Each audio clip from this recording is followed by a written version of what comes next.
क्या ईरान पहले से जानता था कि अमेरिका उस पर हमला करने वाला है? दरअसल अमेरिका ने ईरान पर हमला करते हुए ईरान के 3 परमाणु सुविधाओं को तबाह कर दिया। लेकिन अब खबर सामने आ रही है कि अमेरिका ने इस हमले से पहले ही ईरान को चेताया था।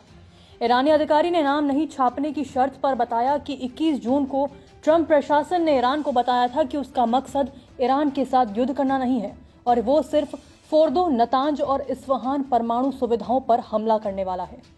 अब इस दावे के बाद एक नई बहस शुरू हो चुकी है।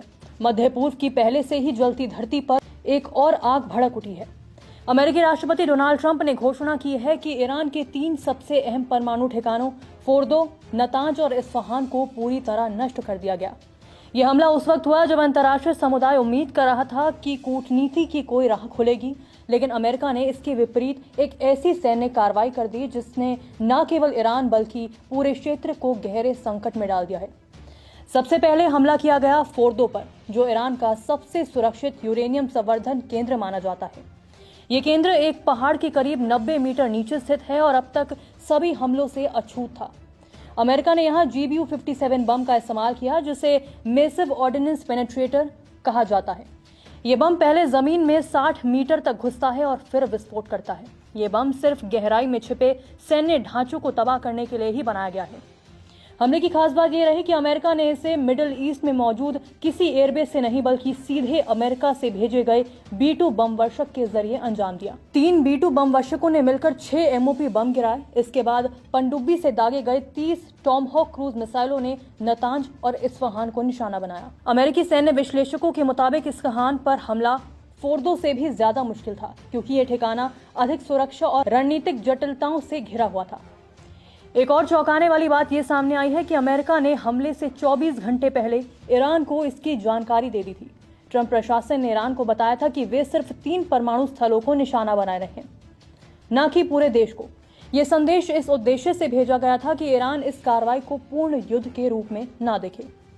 ईरान के परमाणु ऊर्जा संगठन ने इन हमलों को क्रूर बताया। संगठन ने कहा कि ईरानी वैज्ञानिक इस हमले के बाद भी नहीं रुकेंगे और देश के परमाणु कार्यक्रम को फिर से खड़ा करेंगे। अब इस हमले के बाद ईरान के पास क्या विकल्प हैं, वो आपको बताते हैं। पहला है NPT से बाहर निकलना।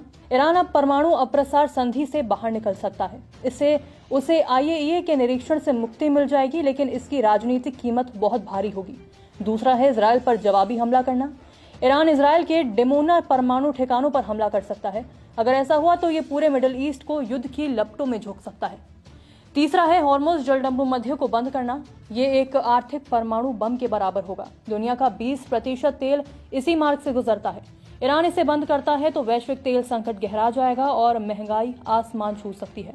चौथा है मिडिल ईस्ट में अमेरिकी ठिकानों पर हमला करना। ईरान या उसके समर्थक गुट जैसे हिजबुल्ला या हूती मिडिल ईस्ट में मौजूद अमेरिकी अड्डों पर जवाबी हमला कर सकते हैं। इराक, सीरिया, बहरीन और कुवैत जैसे देशों में तनाव अचानक बढ़ सकता है। पांचवा है साइबर हमले। ईरान सीधे टकराव से बचते हुए साइबर हमले या ड्रोन हमलों के जरिए जवाब दे सकता है। ईरान के 3 परमाणु स्थलों पर अमेरिका का हमला कोई मामूली सैन्य कार्रवाई नहीं, ये एक रणनीतिक और राजनीतिक भूकंप है। अब सवाल सिर्फ ये नहीं कि ईरान क्या जवाब देगा, बल्कि ये है कि कब, कैसे और किस स्तर पर वे प्रतिक्रिया देगा। और ये प्रतिक्रिया ही तय करेगी कि मिडिल ईस्ट एक और बड़े युद्ध की आग में जलता है या दुनिया इस संकट से निकलने का रास्ता ढूंढती है। इस वीडियो पर आपका क्या कहना है, कमेंट सेक्शन में जरूर बताएं। नमस्कार, मैं हूं मानक गुप्ता। अगर आपको हमारा ये वीडियो पसंद आया हो तो इसे लाइक और शेयर जरूर करें। और हाँ, हमें सब्सक्राइब और फॉलो करना ना भूलें, ताकि आप देश और दुनिया की कोई खबर मिस ना करें। तो जुड़े रहिए हमारे साथ और देखते रहिए न्यूज़ 24।